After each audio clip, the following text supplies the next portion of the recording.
Welcome back to Sports by GSMC Podcast Network. I am your host, Jeremy Lapidus. Today is Tuesday, September 24th. If you are just tuning in, we've just gone over the first half of the NFL Power Rankings, numbers 32 to 17. We're going to finish them up in this segment, but before we do, remember, if you would like to be an even bigger part of the show than you already are, all you need to do is go to gsmcpodcast.net. Or if you are on YouTube, you can use that super chat feature.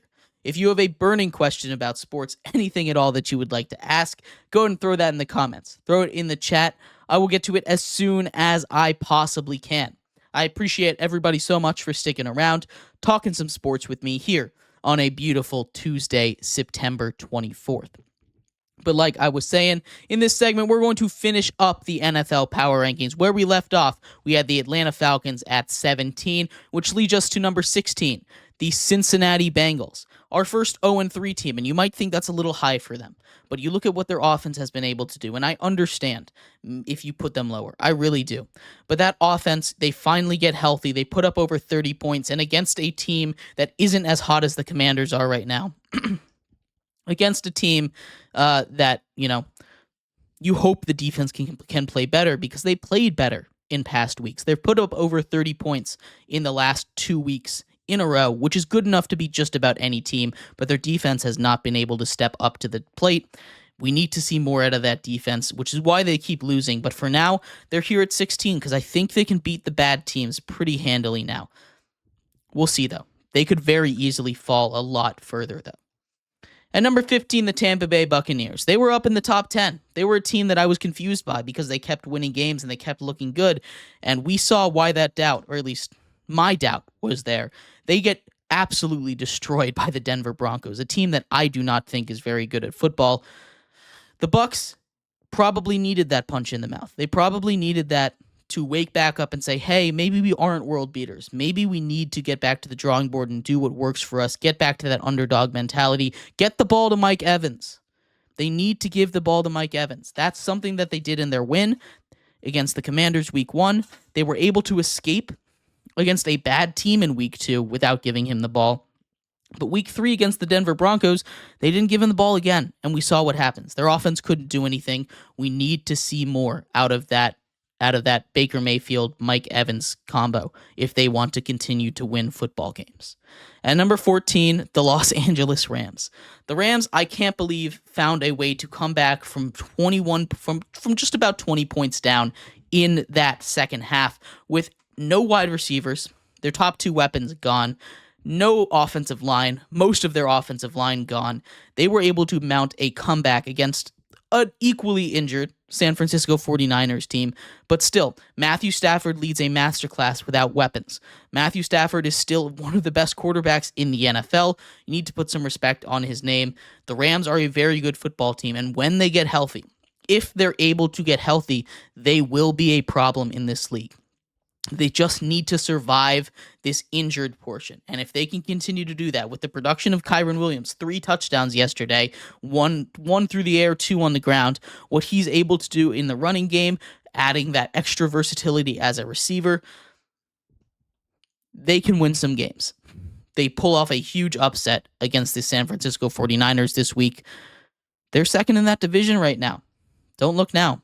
Only the Seahawks are ahead of them. So maybe they can make some noise. At number 13, the Arizona Cardinals. The Cardinals lose to the Detroit Lions, a team that I am very high on. The Arizona Cardinals, I also really like. Their offense did take a step back. They weren't able to get the running game going, which is a little bit concerning because that's where they're kind of built on. Marvin Harrison had a solid game, which is what you like to see. The Arizona Cardinals had a pick 6 get called back on a controversial 2-minute warning call. I don't think it was a 2-minute warning, but it didn't end up affecting the outcome of the game. Lions won by 10. If you just assume everything else goes the same, they still end up losing that game, which I know you can't really do. But this is a good Cardinals team. We saw the defense kind of buckle down a little bit, only hold a good Lions team to just 20 points. The offense against a good Lions defense as well needs to show up a little more, but I still believe in that offensive unit. The Cardinals are here at 13. At 12, those Seattle Seahawks. 3-0 looks good on them. Geno Smith, the most accurate quarterback in the NFL, not by completion percentage, but as far as hitting your targets, whether or not they catch it.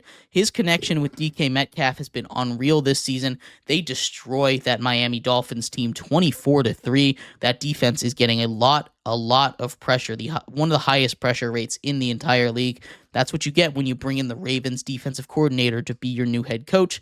He's turning that defense around. Geno Smith is doing what he needs to do to win ball games. This is a good Seahawks team.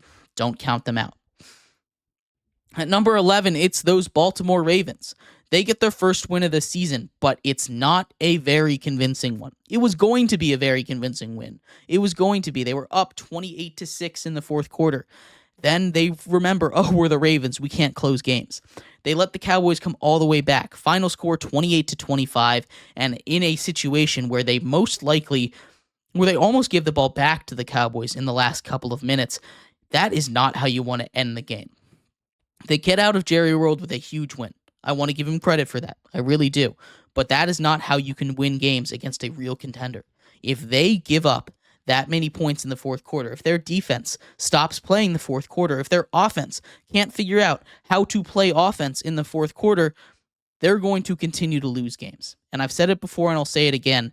These Baltimore Ravens need to feed it to Derrick Henry. They did a very good job of that in this game. Over 150 yards in the first three quarters. Or not in the first three quarters, but total. They were feeding it to him a lot in the beginning of the game. They were running it up against this Cowboys defense. They were looking very good. They kept doing it in the fourth, but it wasn't the same. They need to just continue to do what works, and they need to be able to figure out how to close games. Hitting into the top 10, we have Malik Willis and the Green Bay Packers. Can you believe it? Malik Willis is 2-0 as a starting quarterback in 2024. I never thought he would get another shot, but Jordan Love, who is trying his best to beat this injury faster than anyone else in history, was questionable for this game. Ridiculous to me. But the Green Bay Packers go out, put 30 points up against a good Titans defense. They do their job. Malik Willis is running that offense very, very proficiently, getting the ball out to the receivers, doing what he needs to do, and most importantly, not turning the ball over. That's all you can ask out of a backup quarterback, out of a stopgap quarterback. Malik Willis, with his ability to run the ball, adds another layer to that offense. It's very impressive to see. When they get Jordan Love back, this is going to be a very dangerous Packers team, and Malik Willis is doing a great job in the meanwhile. At number 9, the New York Jets. They climb a couple spots up to number 9, up 6 spots.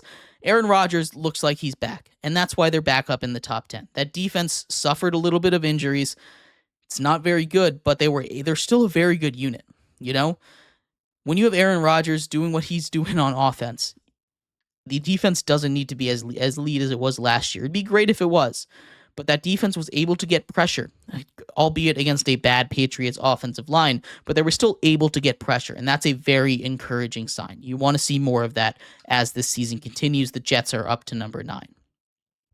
At number 8, the New Orleans Saints. They come in, score 92 points in the first couple weeks of the season.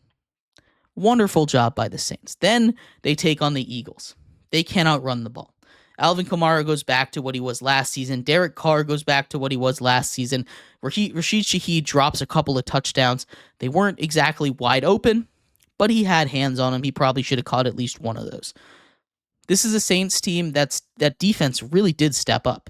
It sucks that you give up 150 yards to the tight end, but they did a good job. They turned the ball over. They turned the Eagles over a couple of times when they were driving. They weren't able to stop Saquon, and they weren't able to get the run going on their own end, which is what caused them to lose this game in a tight one. But the Saints are still a very good team. The Eagles are just a little better. And speaking of the Eagles, we have the Eagles here at number 7. Saquon Barkley has been the difference maker. In the 2 games that the Eagles win, Saquon Barkley has been the big X factor. When Saquon Barkley gets going, when he breaks off those big runs, the Eagles are a completely different team. The Eagles are a different beast when Saquon Barkley is there, and it's crazy to see the night and day difference. Saquon Barkley and the Eagles are at number 7. That defense looked really good against the Saints. I just talked about it with how the Saints defense looked good. The Eagles defense looked really good. They'll get a couple of their weapons back. Hopefully A.J. Brown is back by this week. Maybe, hopefully, Devonta Smith is okay after taking a nasty-looking hit, late hit. Got concussed. Maybe he'll be back for this week, but you have other options. You still have Saquon. You still have Dallas Goedert. You traded for Jahan Dotson, who I don't think is very good, but you trade for him. You give up a third-round pick. You want to draw up plays for that guy. They weren't doing it. Jalen Hurts is a weapon in and of himself. But this is still a very good Eagles team. They're up at number 7. At number 6, it's the San Francisco 49ers. Juwan Jennings, how about him? You go out and you extend him this season. Under the radar move. I love Juwan Jennings after what he did in the Super Bowl. You go and pay Brandon Ayuk all that money, and he has not been able to do anything. Juwan Jennings, on the other hand, steps up in the absence of George Kittle, steps up in the absence of Deebo Samuel. 3 touchdowns, over 10 catches, over 150 yards. He went off. What a huge day from Juwan Jennings. Brock Purdy is a little injured. We'll have to keep monitoring that. The Niners blow a big lead. It's not very Niners-like. A lot of teams haven't been themselves this season. The Niners are one of them, but Juwan Jennings is a bright spot, and this is still a very good San Francisco 49ers team. They're here at number 6. At number 5, the Houston Texans. They drop a game to a very good Vikings team, a very good Vikings defense. The Houston Texans only were able to put up 7. I thought their offense was a lot better than this, but going up against a Brian Flores defense, one that's been very, very tough to beat for any team all season long. The Niners had trouble with it. The Texans have had trouble with it. Those are 2 huge tests against that Vikings defense, but they were still able to get some production. Stephon Diggs had his first huge game as a Texan. They didn't have Joe Mixon, and they weren't able to run the ball, which has kind of been their main offensive engine in the first 2 weeks. As much as CJ Stroud gets all the love, and that wide receiver core and Nico Collins get a lot of love, Joe Mixon has gone over 100 yards in each of their first 2 wins, and that is a crucial part of their game plan. They weren't able to get him. They weren't able to get Cam Akers going, so they're down here at number 5. At number 4 are those Minnesota Vikings. 2 straight huge wins. They knock off back-to-back number 2 power-ranked teams in my power rankings in the 49ers and in the Texans. What can't Brian Flores and that defense do? Sam Darnold goes for 4 touchdowns, doesn't turn the ball over. Kevin O'Connell is 20-0 when he ties or wins the turnover battle, and that Vikings team is not turning the ball over right now. Justin Jefferson is awesome. Sam Darnold's connection with him, I mean, it's Justin Jefferson, so, he's going to do his thing. Aaron Jones continues to run the ball effectively. Everything is going great for the Vikings right now. They're up all the way to number 4, the biggest rise of the week, going up 12 spots. At number 3, the Detroit Lions. They get a tough win against the Arizona Cardinals, a good Cardinals team in my opinion. They're up 1 spot here. The Lions have a good defense. They lose Marcus Davenport, which hurts, but Jared Goff plays efficient football. We get both running backs involved. Amon-Ra gets a touchdown as well. They pull out a fancy hook and ladder play. That defense plays really good. This is a good Detroit Lions team. They just need to get that offensive engine going a little bit more. We'll see what happens, though. They're up at number 3. At number 2, Josh Allen and the Buffalo Bills. Dismantling the Jacksonville Jaguars. Not even a shot. They are 3-0 now. Josh Allen looks like the clear MVP favorite. Everything is going right for them. Everything is clicking offensively. Defensively, everything is working. All of the guys that they brought in to replace the big names that they cut are working. This is a masterclass as far as GMing from Brandon Beane over there.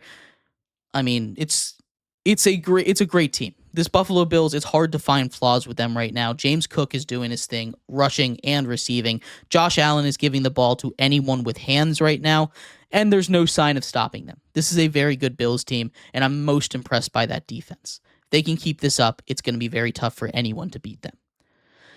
And that means at number 1, the Kansas City Chiefs. You can't beat them, you can't drop them, right? They've won 2 straight Super Bowls. They've won 3 straight games. 3 straight tight games, I will say. 3 straight games with a little bit of questionable refereeing, but this is still a very good Kansas City Chiefs team. They find a way to pull out the victory. They always do. This is a great Kansas City Chiefs team. And as long as they keep winning, I can't move them down, regardless of how good the Bills look behind them, regardless of how good the Vikings, the Lions, the Texans look behind them. I don't think the Chiefs will lose to any of them right now. But let me know what your thoughts are on my NFL power rankings real quick. The top 10 for you. At number 10, we had the Packers, 9 the Jets, 8 the Saints, 7 the Eagles, 6 the Niners, 5 the Texans, 4 Vikings, 3 Lions, 2 Bills, and number 1, the Kansas City Chiefs. We're going to take a quick break here. When we come back, we're going to go through the NCAA top 25 and the group of 5 top 5 teams. So stick around for that. We'll be right back here on Sports by GSMC Podcast Network.